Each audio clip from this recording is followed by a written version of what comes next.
Hello, everybody. David Shuster here. In the wake of the Trump administration's hastily organized event in Virginia with nearly all U.S. military generals and admirals, Donald Trump is now getting clobbered. When I first started listening to the speech, I found my mouth open. I just couldn't believe some of the things that were being said to this group of individuals who have such experience. Trump weirdly spoke at length about his frustration with paper and stationery that he said wasn't thick enough when he took office. I want the A paper, not the D paper. We used to sign a piece of garbage. I said, this man's going to be a general, right? Yeah.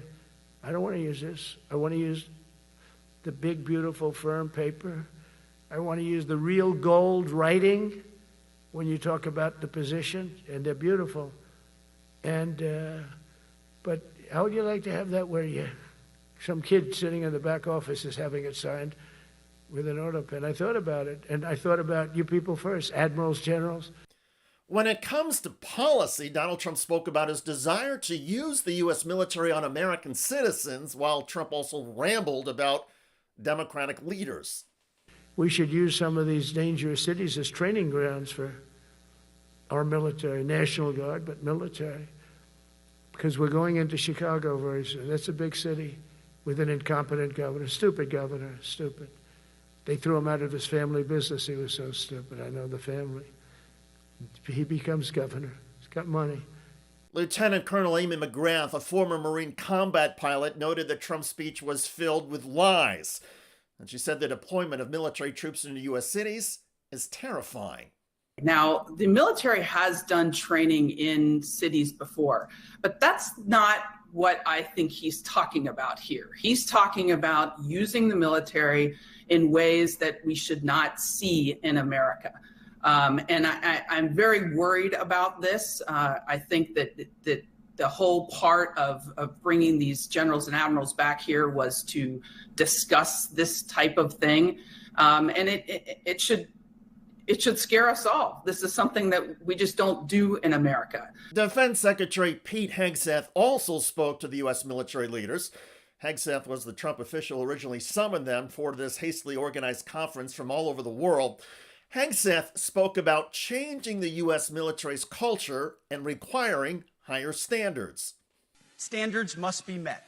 And not just met, at every level, we should seek to exceed the standard. Here is retired Army Brigadier General Steve Anderson. If you talk about accountability and responsibility, he needs to start with himself. He should have resigned after the Signal Gate disaster, where he shared our classified secrets on an unsecure line. Every single person in that room knows that they would have been fired had they done the same thing. But never mind Hegseth's hypocrisy on policy priorities, the defense secretary also made some news. Hegseth spoke about ending previous U.S. alliances and pulling the United States troops back as part of an America First agenda. Again, General Anderson. But I think that there are some clues he's leaving about refocusing on homeland security and taking away perhaps some of our forward presence and the strength of our alliances overseas. And that really concerns me.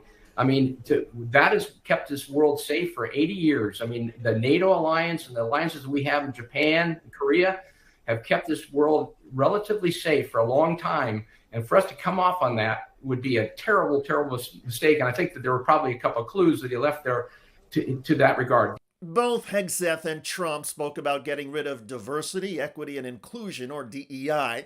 Hegseth claimed that many of the U.S. military generals and admirals had only gotten to where they are because of favoritism to minorities and women. Retired General Mark Hertling called the remarks on the dismissiveness of the U.S. military insulting. The other armies of the world say we are the best on the globe. They are well-trained, well-disciplined, and they swear an oath to the Constitution. And I just really find it offensive that anyone is insulting them and claiming that it's their promotions and their advancement through the services are a result of policies or wokeness or DEI, because that's just not true. A few news organizations reported that some of the active duty military leaders in the audience who wish to remain anonymous called the Trump and Hegseth remarks bizarre, undignified, and a waste of time. And as retired General Hertling pointed out, top military commanders already get together and meet with the president, the commander-in-chief, on a regular basis.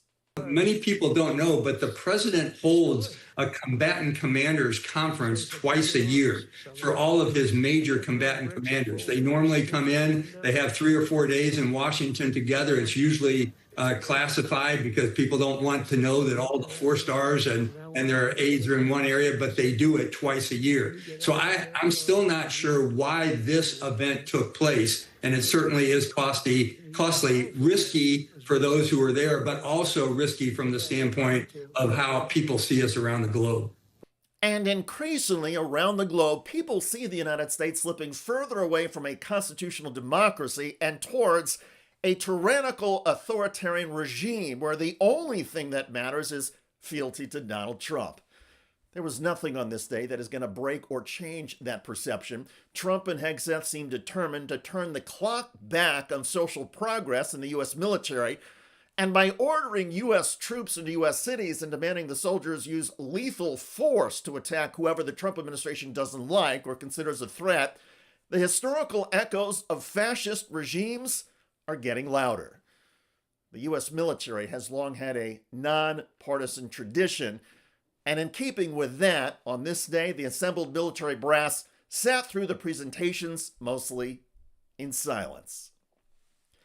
By the way, a federal judge is lashing out at the Trump U.S. attorney who brought the James Comey indictment. Lindsey Halligan, the newly installed U.S. attorney who was an associate secretary at the White House and is Donald Trump's former defense attorney and has never prosecuted a case. She brought this case to the grand jury by herself, we are told. She presented for a couple of hours without any help from other prosecutors in the office. At least they weren't presenting the evidence to that grand jury. The fact that she couldn't find a single assistant U.S. attorney in an office of well over 100 of them is very telling to me. It's also telling that she is the lone person to have signed that indictment. She could not find any career professional to do that. And when she signed it and filed the indictment with the federal court, Halligan submitted documents that contradicted each other. The magistrate judge, I'm a little confused as to why I was handed 2 things with the same case number that are inconsistent, Ms. Halligan. So I only reviewed one with the 2 counts that our office redrafted when we found out about the two counts that were true billed, and I signed that one. I did not see the other one. I don't know where that came from. The court judge, you didn't see it? Halligan, I did not see that one. The court judge, so your office didn't prepare the indictment that they, Halligan, no, prepared 3 counts. I only signed the 1, the 2 count. I don't know which one with 3 counts you have in your hands. The court judge, it has your signature on it. Halligan, okay, well, check out that video at the link below. It generated a lot of comments on YouTube. One of the most popular is from Wendy, who wrote, surprise, surprise, another unqualified person in the Trump administration. Indeed.